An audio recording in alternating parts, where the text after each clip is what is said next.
ছিল। জোরে জোরে বলি সুবহানাল্লাহ।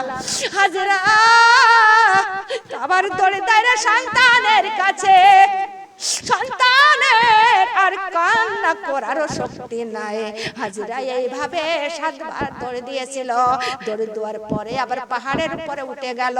তখনই হাজেরা কাঁদতেছে প্রভুর কাছে, হে প্রভু যদি আজকে আমাকে কিছু সাহায্য করো, আজকে করতে হবে, কিন্তু কালকে তোমার কাছে আর কোনো সাহায্য আমি নেব না, চাবো না।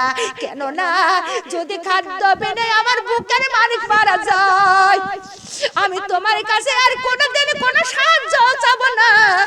এই কথা বলার পর সমস্ত লোক কেঁদে কেঁদে হয়রান হয়ে যাচ্ছে। ওরে আকাশ কান্দে, বাতাস কান্দে, কান্দে পশু পাখি, সবাই কেন্দে কেন্দে বলে আল্লাহ এমন দৃশ্য আমাদের দেখাইও না, আমরা কেউ আর দেখব না। এমন সময় আল্লাহ তাআলা বলতেছে জিবরাইল তুমি চলে যাও আমার ইসমাইলের নিকটে, ইসমাইলের পায়ের গোড়ে তুমি একটু আঘাত করো আর একটা কুয়া হয়ে যাবে। জোরে বলি সুবহানাল্লাহ। জিবরাইল আমিন চলে আসলো আল্লাহর আদেশে। ইসমাইল আলাইহিস সালামের পায়ের গোড়ে একটা আঘাত করলো, আর আঘাত করার সঙ্গে সঙ্গে একটা গুড়ুম করে শব্দ হয়েছিল। হাজরা বিবি পাহাড়ের দিকে, আকাশের দিকে তাকাইলো। আকাশের দিকে তাকাইয়া দেখে কোনো মেঘ মেঘালি নাই। হাজরা বলতেছে, মনে মনে বলে, কিন্তু মেঘ নাই, কোনো মেঘালি নাই। ওরে গুড়ুম করে মেঘের মতো ডাক দিল কি? এমন ভাবে এমন ভাবে তাকাইলো সন্তানের দিকে। তাকাইয়া দেখে সন্তানের পায়ের দিক থেকে পানির সোজা বাইয়া যাইতেছে। জোরে বলি সুবহানাল্লাহ। হাজরা বিবি দড়ি দিলে আবার ওই পুত্রর কাছে, পুত্রের নিকটে যাইয়া দেখে পানির একটা কোপ হয়েছে, আর ওই কোপের পানি সোজ বাইয়া বেয়া চলে যাচ্ছে। ওখানে ছিল কিছু পাথর, পাথর দিয়া তিনি বাদ দিতে লাগলো, তাও বাদ মানে না।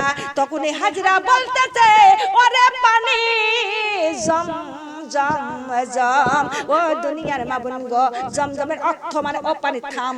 কিন্তু পানি থাম থাম বললেন, সঙ্গে সঙ্গে জমজমের কুয়োর পানি ওরে থেমে গেল। জোরে বলে সুবহানাল্লাহ।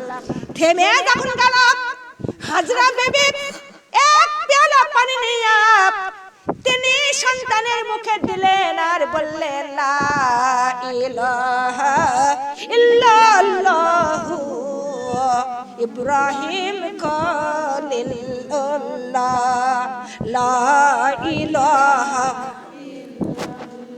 কালিমা, লা ইলাহা লা ইলাহা কালিমা, লা ইলাহা ইল্লাল্লাহু মুহাম্মাদুর রাসূলুল্লাহ সাল্লাল্লাহু আলাইহি ওয়াসাল্লাম। তখন পানি পান করে নিজে পানি পান করলেন। করার পরে তিনি ওখানে থাকতে লাগলো। কিছু পাক পাকালি এসে পানি খাইতে লাগলো। কিন্তু একদল মানুষ ওই গ্রামের পাশ দিয়ে যাইতেছিল মরুভূমি দিয়ে, তারা দেখতে পারলো কিছু পাক পাকালি ঘোরাফেরা করতেছে। তারা মনে মনে ভাবে এখানে মনে হয় কোনো পানির কূপ আছে। কিন্তু এই সময় তারা ওই কূপের কাছে গেল, ওখানে চলে গেল, যা দেখে সুন্দর একটা কূপ, কূপের পানি দেখতে পারে, তারা খুশি হয়ে গেল। খুশি হাজরাকে সমস্ত পরিচয় নেওয়ার পরে বলতেছে, হাজরা তোমার এই কূপের পানি আমরা খেতে চাই, কিন্তু তোমার কিছু টাকা দিতে চাই। হাজরা অনুমতি দিল। আবার বললেন, এখানে আমরা কিছু ঘর বাড়ি করতে চাই। হাজরা অনুমতি দিলেন। দুবার পরে ওখানে তারা ঘর বাড়ি করে ফেললেন, পানি খাইতে লাগলেন। জমজম কুয়ার পানি এত সুন্দর মিষ্টি, এত সুন্দর সুস্বাদ, এত সুন্দর শীতল। জোরে জোরে বলি সুবহানাল্লাহ। দুনিয়ার মা বোন গো, ওখানে হাজরা ওখানকার জমিদারি হয়ে গেল। কার কুদরত? আল্লাহর কুদরত। জমিদারি হয়ে গেল। কিছুদিন ওইভাবে কাটতে লাগলো। ইসমাইল আলাইহিস সালামের বয়স 8 বছর হয়ে গেল। কয় বছর? 8 বছর হয়ে গেল। ইসমাইল আলাইহিস সালাম মাঝে মাঝে বলে, মা গো, আমার পিতাকে কোনোদিন তো দেখি না, আমার পিতা কোথায় মা? আমার পিতার কথা তুমি কেন বলো না? আমার পিতা কোথায় তুমি আজকে বলতেই হবে। হাজরা বিবি কোনো কথা বলে না, চোখ দিয়ে শুধু পানি পড়ে, কথা বলে না। যেদিন আল্লাহর আদেশ হবে সেই দিন বাড়ি যাবে, আল্লাহর হুকুম ছাড়া ইব্রাহিম বাড়ি নিতে পারতেছে না। কিন্তু এমন সময় একদিন ইব্রাহিম আলাইহিস সালাম ওই হাজিরার বাড়িতে গেলেন। যাওয়ার পরে ইসমাইল আলাইহিস সালাম বলতেছে, মা গো, ইনিকে। হাজিরা দুই চোখের পানি ছেড়ে দে, কেন্দে বলে, বাবা, ইনি হলেন তোমার সেই পিতা, যার কথা তুমি মাঝে মাঝে বলো, ইনি হলো সেই পিতা।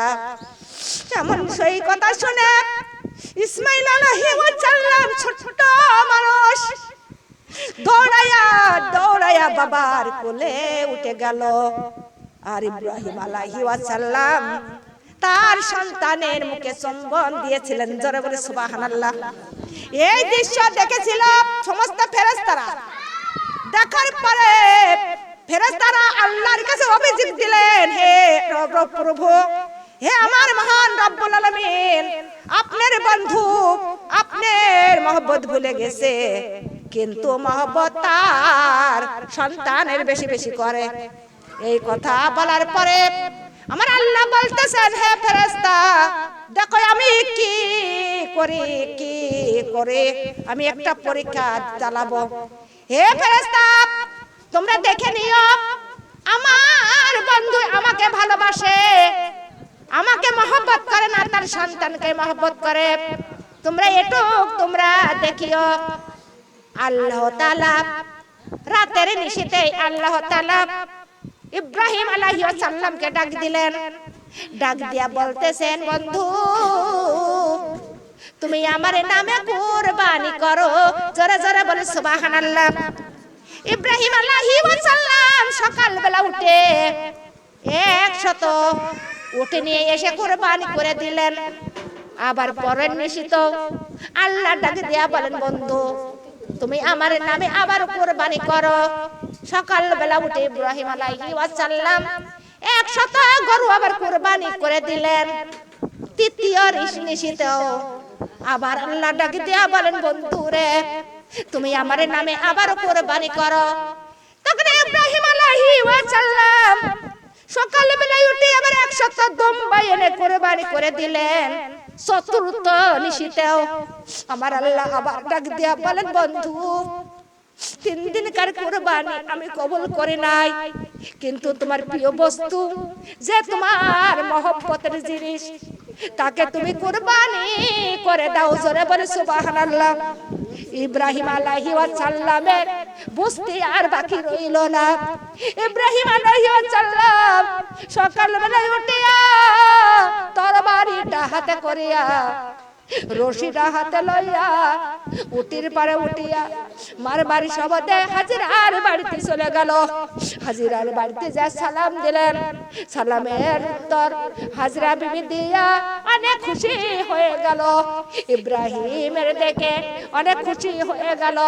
তখনই ইব্রাহিম আলাইহিস সালাম বললেন, বিবি, দেরি কইরো না, আমার বাচ্চাই আমাকে দাওয়াত দিছে, বাচ্চার বাড়িতে দাওয়াতে যাইতেছি, কিন্তু আমি তোমার সন্তান ওরে আমি ইসমাইলকে সঙ্গে করে নিয়ে যাব। জোরে জোরে বলে সুবহানাল্লাহ। এমন কথা শোনার পর ওরে আমার হাজরার মনে আরো অনেক খুশি হয়ে গেল, কেননা বাবা যাচ্ছে বাচ্চার দরবারে দাওয়াতে, আর আমার পুত্রকে সঙ্গে করে নিয়ে যাবে, এমন খুশি আর কোনোদিন হতে পারে না। এই খুশিতে হাজরা অনেক খুশি হয়ে গেল। হাজরা বলতেছে, স্বামী গো, ইতে খুশি আর আমি নয়, কিন্তু আমি অনেক খুশি হয়ে গেছি। ইব্রাহিম আলাইহিস সালাম বলতেছে, বিবি, তুমি ইসমাইলকে নিজ হাতে গোসল করাইয়া ওরে নতুন পোশাক পরাইয়া দাও, ওরে সঙ্গে তারা গায়ে কিছু খুশবা লাগাইয়া দাও। জোরে জোরে বলে সুবহানাল্লাহ। হাজরা বিবি খুশি হইয়া তাকে গোসল করাইয়া নতুন পোশাক পরাইয়া গায়ে খুশবা লাগায়া বাবার হাতে দিয়ে দিলেন। ইব্রাহিম আলাইহিস সালাম পুত্রকে উটির উপরে সরাইয়া তিনি মারে মারে শপথে যাইতেছেন। এমন সময় ইবলিস শয়তান মানুষের রূপে আবার হাজরা বিবির নিকটে আসলেন। হাজরা বিবির নিকটে আসিয়া বলতেছে, হাজরা তোমার কি কোনো টেনশন নাই? বলে কিসের টেনশন? বলে তোমার পুত্র যে তোমার স্বামী ইব্রাহিম কিন্তু কুরবানি করতে নিয়ে গেল, তুমি তাও কি জানো না? তখন হাজরা বলতেছেন, শয়তান দূর হয়ে যা, কিন্তু পিতা হইয়া সন্তানকে কোনদিন হত্যা করতে এবং কুরবানি করতে পারে না, তুমি আমার সামনে থেকে দূর হয়ে যাও। শয়তান তখন মনে মনে ভাবে, সত্য কথা যদি আমি না বলি হাজরা কিছুতেই বিশ্বাস করবে না। তখনই ইবলিস শয়তান তখনই বলতেছে, হাজরা রে তোমার স্বামী একদিন না 2 দিন 3 দিন যাবত কুরবানি করেছে, এই সংবাদ কি তুমি জানো না? ও হাজরা তোমার স্বামীর হাতে তরবারি তাও কি দেখো নাই? তোমার স্বামীর হাতে রশি তাও কি তুমি দেখো নাই? হাজরা তখন মনে মনে ভাবে, সত্যই তো, আমার স্বামী 3 দিন যাবত কুরবানি করেছে এবং আমার স্বামীর হাতে দেখলাম রশি এবং দেখলাম তরবারি, হয়তো এটা হতেও পারে। জোরে জোরে বলে সুবহানাল্লাহ। ইবলিস শয়তান বলতেছে, আর আল্লাহর চিন্তিত হয়ে আছে, কেন না যদি এই পরীক্ষায় হাজরা পাশ হতে পারে, কোন মানুষের মনে আমি কোনো ধোঁকা দিতে পারবো না, আমি কারোর দোজখের দিকে নিতে পারবো না। জোরে জোরে বলি নাউজুবিল্লাহ। এ দুনিয়ার মাবুদগণ, হাজরা তখন মনে মনে ভাবতেছে সত্যই তো, কিন্তু হাজরা 2টা হাত আল্লাহর দিকে উঠাইলেন, আকাশের দিকে উঠাইয়া বলতেছে, ও আকাশের মালিক, ও আকাশের মালিক, আমার পুত্রকে তুমি যদি কুরবানি দিয়ে থাকো, তোমার যদি পছন্দ হয়ে থাকে, তাহলে তুমি আমার সন্তানকে তাড়াতাড়ি কুরবানি সুপূর্ণ করে দাও। জোরে জোরে বলি সুবহানাল্লাহ। তখন ইবলিস শয়তান তখন মুখটা বেজার হয়ে বলতেছে, আমি মাকে বললাম কি আর মা বলে কি? এমন তো হাজরার অন্তরে আমি কোনো হিংসা কোনো কিছু দিতে পারলাম না, হাজরার আমি ঈমান নষ্ট করতে পারলাম না। এমন মা পৃথিবীর মধ্যে কয়জন আছে? জোরে বলি সুবহানাল্লাহ। তখন ইবলিস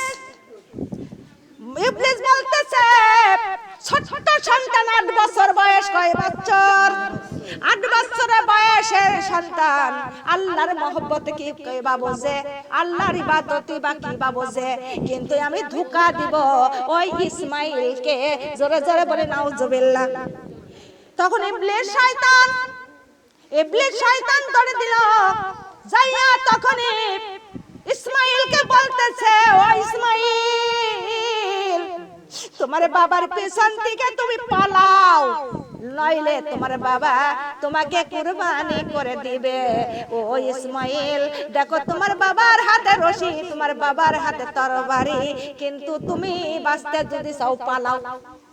ইসমাইল আলাইহিস সালাম তখন বাবাকে বলতেছে, বাবা, কে যেন পেছন থেকে বলতেছে, হে ইসমাইল, তোমার বাবা তোমার কুরবানি করতে নিয়ে যাচ্ছে, কিন্তু এটা কে বাবা? তখনই ইব্রাহিম আলাইহিস সালাম বললেন, বাবা গো, ওটা হলো ইবলিস শয়তান, তুমি এখানে পাথর নিক্ষেপ করো। জোরে জোরে বলে সুবহানাল্লাহ। ওই পথের মাঝে 3 বার ধোঁকা দিয়েছিল। কয়বার? 3 বার ধোঁকা দিয়েছিল। 3 বারই পাথর নিক্ষেপ করেছিলেন। ওই পাথর মারা আল্লাহর খুব পছন্দ হয়েছিল। আমার আল্লাহ বলে, যতই হাজিরা হজ করো, কিন্তু পাথর যদি পাহাড়ে নিক্ষেপ না করে, আমি তাদের হজ কোনোদিন কবুল করব না। জোরে জোরে বলে সুবহানাল্লাহ। কিন্তু এইভাবে তখন আমার নবী ইব্রাহিম আলাইহিস সালাম তখন একটি পাহাড়ের কিনারায় নিয়ে গেলেন। সেই পাহাড়ের নাম ছিল মেনা পাহাড়। পাহাড়ের নাম কি? মেনা পাহাড়ের কিনারায় চলে গেল। মিনা পাহাড়ের কাছে নিয়া তখন ওটা থামাইয়া শিশু সন্তান ইসমাইলকে নামাইলো। ইসমাইল বলতেছে, বাবা এখানে কেন আপনি ওটা থামাইলেন? আপনি তো বললেন বাদশার দরবারে যাইতেছি দাওয়াতে। কোথায় বাবা বাদশা আর কোথায় বাবা গো খানা? আমি তো আশেপাশে কারোর দেখি না, কোনো সারা শব্দ নাই। বাবা আপনি নির্জন জায়গায় কেন নিয়ে এসেছেন? ইব্রাহিম আলাইহিস সালাম বলতেছে, বাবা আমার বাদশাই আমার মাওলা এখানে আমাদের বাপ বেটায় দাওয়াত দিয়েছে, এখানেই আমাদের আসতে হবে বাবা। বাবা গো তোমার আমার আল্লাহ তাআলা তোমার কুরবানি চেয়েছে। জোরে জোরে বলে সুবহানাল্লাহ। এমন সময় ইসমাইল আলাইহিস সালাম বললেন, বাবা আপনি কেন আমার মার কাছে আম্মার কাছে মিথ্যা কথা বললেন যে বাদশার দরবারে আমায় যাচ্ছে আমার পুত্রকে নিয়ে যাব? ও আমার বাবা আপনি যদি একবার বলতেন তাহলে আমার মা আমার নয়ন ভরে দেখতো বাবা। আমি আমার মাকে আমি নয়ন ভরে কলিজা ভরে দেখতাম বাবা। আমি যখন যাই খেলতে বাবা আমার মা জেগে থাকে ঘরের মধ্যে, চারিদিকে নজর করে কখন সন্তান আসবে। যত বেলা বাড়ি যাই না গো বাবা আমার মা কোনো খানা মুখে দেয় না। আমার আদরিনী মা ও বাবা কেন আপনি তখন বললেন না? এমন কথা বলল ইব্রাহিম আলাইহিস সালামের মুখে আর কোনো জবাব নাই। তখনই 8 বছরের সন্তান ইসমাইল বলে, বাবা দেরি করবেন না, কেন না আমার আল্লাহ সারা জাহানের মধ্যে সারা পৃথিবীর মধ্যে তার বান্দা বান্দির কোনো অভাব অনটন নাই। ও আমার বাবা না জানি কোন বান্দা বান্দি আমার আল্লাহ যদি পছন্দ করে নেয় তাহলে তুই আমার কুরবানি আর হবে না বাবা। আপনি তাড়াতাড়ি করে আমার কুরবানি সম্পূর্ণ করেন। জোরে জোরে বলি সুবহানাল্লাহ। কেমন মা কেমন বাবার কেমন পুত্র এ দুনিয়ার মাবনগা। তখন ইসমাইল আলাইহিস সালাম বললেন, বাবা আমার কয়টা কথাই আপনার না রাখতে হবে। ইব্রাহিম বললেন, বাবা বলো কি কথা, তুমি আগে তোমার কথা আমি রাখবো। ইসমাইল আলাইহিস সালাম বললেন, বাবা আমার কুরবানি করার সময় আমার হাত পাও গুলো রশি দিয়ে কষে বেঁধে নেবেন বাবা। না জানি আমার পাও আপনার গায়ে লেগে যেতে পারে, লেগে গেলে আমি বেয়াদবি করা হয়ে যাবে, আমি গুনাহগারি হয়ে যাব। আমার বাবা 2 নম্বরে আপনার চোখটা কালো কাপড় দিয়ে বেঁধে নেবেন আর আমার মুখটাও কাপড় দিয়ে ঢেকে দিবেন। আপনার দৃষ্টি আমার মুখের উপর যেন না পড়ে বাবা। আপনার নজর যদি আমার মুখের উপরে পড়ে যায় আপনি আর কুরবানি করতে পারবেন না, কেননা হাতটা শীতল হয়ে যাবে, তরবারি খানা পড়ে যাবে। ও আমার বাবা 3 নম্বরে আমার যখন কুরবানি সম্পন্ন হয়ে যাবে আমার গায়ে যে রক্ত মাখা পোশাকগুলো আমার দুঃখিনী মার কাছে নিয়ে যা দিবে। আমার দুঃখিনী মা রক্ত মাখা কাপড়গুলো দেখিয়া যদি আপনি কিছু বলেও ফেলা দেয় বাবা গো আপনি আমার মাকে ক্ষমা করে দিবেন, আমার মাকে মাফ করে দিবেন, আমার মাকে কিছু বলবেন না। জোরে জোরে বলি সুবহানাল্লাহ। ইব্রাহিম আলাইহিস সালাম তিনটা কথাই তিনি মেনে নিলেন। সঙ্গে সঙ্গে তার হাত পা রশি দিয়ে বেঁধে নিলেন, মুখটা কালো কাপড় দিয়ে ঢেকে দিলেন, নিজের চোখটাও কাপড় দিয়ে বেঁধে নিল, তরবারিটা বিসমিল্লাহ বলে হাতে করলেন।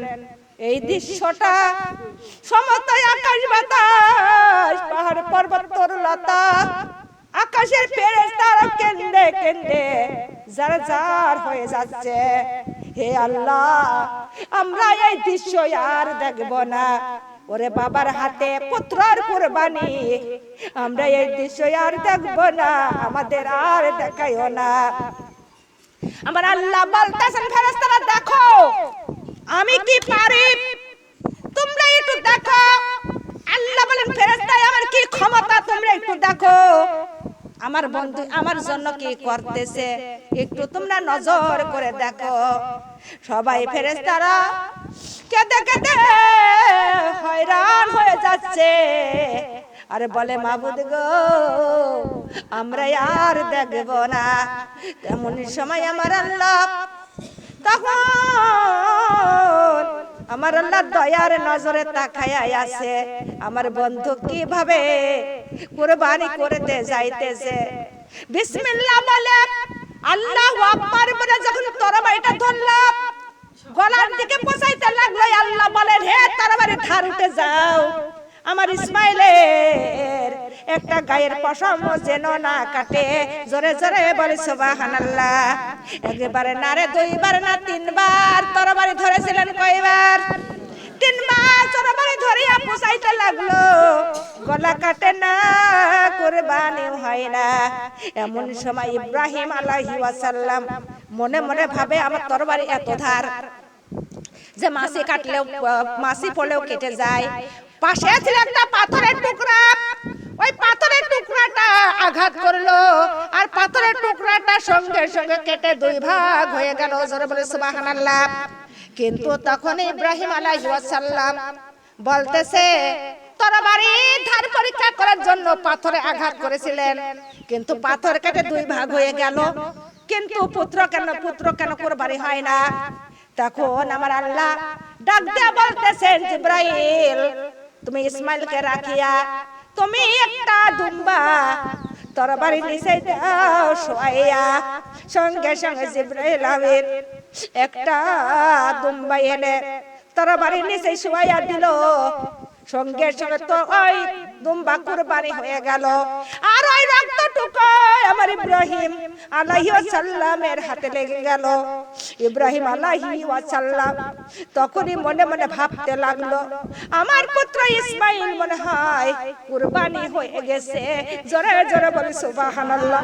হে দুনিয়ার বাবুনি গো, সঙ্গে সঙ্গে তার কাপড়টা, চোখের কাপড়টা খোলা হলো।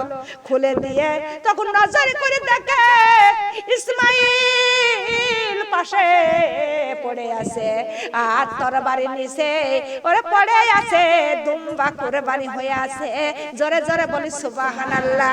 হে দুনিয়ার মাবুন গো, কেমন বাবা, কেমন মা, আর কেমন পুত্র, আল্লাহ তাদের পরীক্ষা, আল্লাহর পরীক্ষায় তারা পাশ হয়ে গেল। আমরা ছোট ছোট পরীক্ষায় পাশ হতে পারি না। কথা বলেন ঠিক কি বেঠিক কথা? এ দুনিয়ার মাবুন গো, ছোট বড়, গরিব দুঃখী ধনী এবং সবার মধ্যে আল্লাহ পরীক্ষা চালায়, কিন্তু পরীক্ষায় পাশ হতে হবে। পরীক্ষায় পাশ হওয়ার জন্য ধৈর্য ধারণ করতে হবে। জোরে জোরে বলি সুবহানাল্লাহ।